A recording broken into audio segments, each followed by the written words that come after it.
वन्ध्याकरण अब हुँदा हुँदा बाँदरको पनि गएर पतन हुन्छ त कस्तो कुरा गर्नुहुन्छ के कुरा गर्नुहुन्छ पत्रकारज्यू पनि फेरि अचम्मको हुनुहुन्छ परापूर्व कालबाट बाँदरलाई तर्साउने काम पनि भइसक्यो बाँदरको त्यो पटका पड्काएर तर्साउने त्यो कुरा नि भइसक्यो हरेक कुरा तर्सिसक्यो यहाँ बाँदर तर्सिँदैन तर जनता चाहिँ तर्सिने अवस्थामा छ के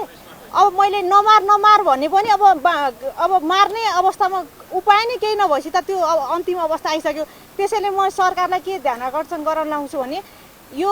यसको दीर्घकालीन समस्याको समाधान भनेको चाहिँ यसलाई चाहिँ इलेक्ट्रिकल सोलरले यो घाम त यतिकै यसको खेर गइरहेछ घाम यसरी लगाइरहेछ नि होइन यसको चाहिँ प्रयोग हुनु पर्यो सोलरबाट चाहिँ लो भोल्टेजमा चाहिँ तपाईँको तारबार गरिनुपर्छ त्यो तारबार गर्दाखेरि के हुन्छ भन्दा चाहिँ यो दुख्यो फेरि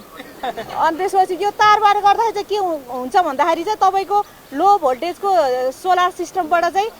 मर्दैन त्यो जनावरहरू मर्दैन उनीहरू एकछिन बिहोस हुन्छन्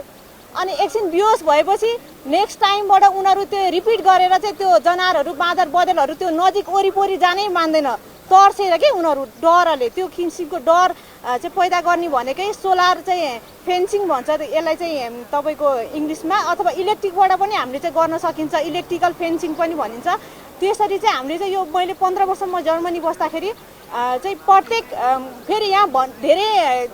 धेरै नेपालीहरू त धेरै बाठो हुनुहुन्छ यो कुरामा त फेरि होइन एकदमै तँलाई थाहा छ नेपालको भूगोल चिनिया छस् भने चिनिया छ आशिका तामाङले नेपालको भूगोल मजाले चिनिया छ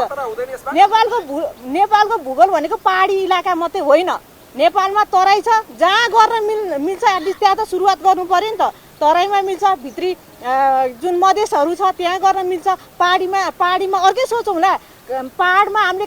के तपाईँको काडे तारबारहरू लगाउँला होइन जहाँ गर्न मिल्छ त्यहाँ त हामीले सुरुवात त गर्न सक्छौँ नि होइन जहाँ फाँटहरू छ जहाँ चाहिँ टारहरू जस्तै छ जस्तो म बस्ने ठाउँ चाहिँ रिचोक टार होइन त्यस्तो टारहरू धेरै टारहरू छ नि टारहरूमा गर्न सकिन्छ जहाँ गर्न सकिन्छ हामीले चाहिँ इलेक्ट्रिक फेन्सिङ चाहिँ यो चाहिँ दीर्घकालीन चाहिँ उपाय हो भन्न चाहन्छु अब यो के अरे यो पुत्ला सुत्ला बनाएर बाला तर्साउने अनि त्यो तपाईँको पटका पड्काउने यो जुन उपाय छ यो चाहिँ एकदम पुरानो उपाय हो यसले चाहिँ अस्थायी मात्रै हो नि यो त्यस्तो तर्सेर चाहिँ जाँदैन पुरै रूपमा गर्भपतन गराउनेदेखि लिएर अनेक यो छन् नि अहिले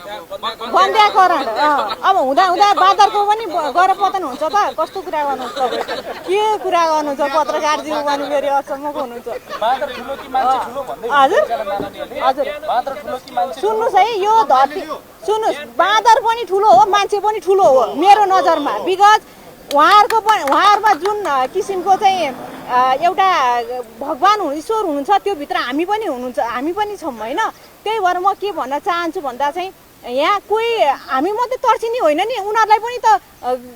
तपाईँको के भन्छ अरे जङ्गलबाट निस्किएर तपाईँको चाहिँ कृषकहरूको खेतमा जाँदाखेरि त उनीहरूलाई नि डर छ नि हामीलाई आएर मार्छ कि भन्ने होइन उता के तपाईँ बदलले मान्छे मारिरहेको छ नमारे होइन नि तपाईँको काभ्रेमा आजभन्दा 2-3 हप्ता अगाडि मान्छे बँदेलले मान्छे मारेको छ होइन यो त दुईजनालाई त्रास छ तर ब्यालेन्समा सन्तुलनमा लैजानुपर्छ व्यवस्थापनको हिसाबले त्यो भन्न चाहन्छु यो समस्याको हल गर्नलाई तपाईहरुलाई म यहाँबाट सुनाउन चाहन्छु प्रधानमन्त्रीज्यूले चाहिँ अगाडि बढिसक्नु भएको छ यसको बाँदरको मुख्य यो हाम्रो जो अध्ययन गरिरहनु भएको छ अहिलेसम्म यता त्रिचन्द्र कलेजबाट गर्नु भएको थियो उहाँलाई प्राध्यापकलाई ल्याएर कसरी यसको व्यवस्थापनमा लाग्ने भनेर यो कुराहरू अगाडि बढिसकेको छ तर पनि म भोलि चाहिँ सरकारलाई ध्यान आकर्षण गर्नलाई मैले टाइम लिनुपर्ने छ अब म जान्छु